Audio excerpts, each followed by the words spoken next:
Welcome to the Veterinary Marketing Podcast, where it's all about helping your veterinary practice attract, engage, and retain clients. Broadcasting a new podcast every Monday from sunny Southern California, here's your host, Brandon Bashirs.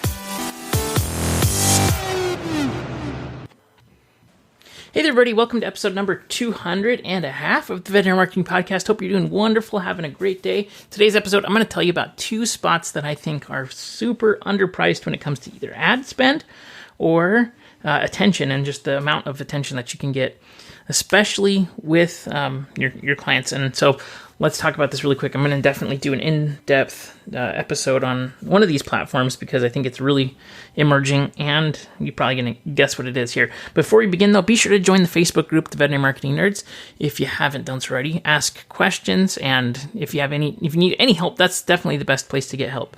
All right, so let's jump into today's episode. The two places that I think you should be working a little bit more in, you probably aren't even considering them. Number one is YouTube, and I think YouTube is better from the perspective that you can create a video and use it as an ad. And ad costs on YouTube are ridiculously cheap, consistently cheap, and YouTube has seen actually a pretty dramatic decrease in your CPMs, which is your cost per thousand views. So I think especially as the recession continues, it's going to be even more underpriced as time goes on. Large brands are typically the big driver of ad spend in YouTube, and so that's down. So number one is YouTube ads are undervalued in my opinion, so it's definitely a good value to buy ads. What kind of ads work well? Well, it's showing people what you have to offer, showing people your facilities, showing people your staff, showing people the equipment that you have, showing them procedures, and actually showing them, not just telling them, right? Because it's a visual platform.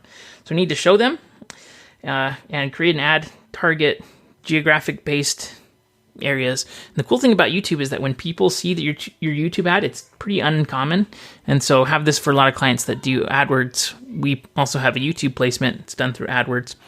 But what you'll see is that you'll have clients that say, hey, I saw your YouTube ad. And because it's really recognizable, it's just odd to have local businesses doing YouTube ads. So it stands out for sure.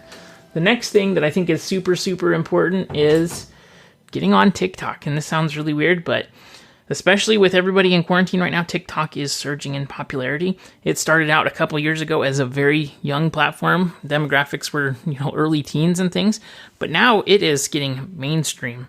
And I think it's a huge competitor to Instagram. The platform is awesome because it is just really interesting, unique content that's really, really entertaining. And so I've been asking friends and family that are across all these different demographics. I think it's probably under 40 is the heavy use now. It's still definitely trends very young, but if you can, if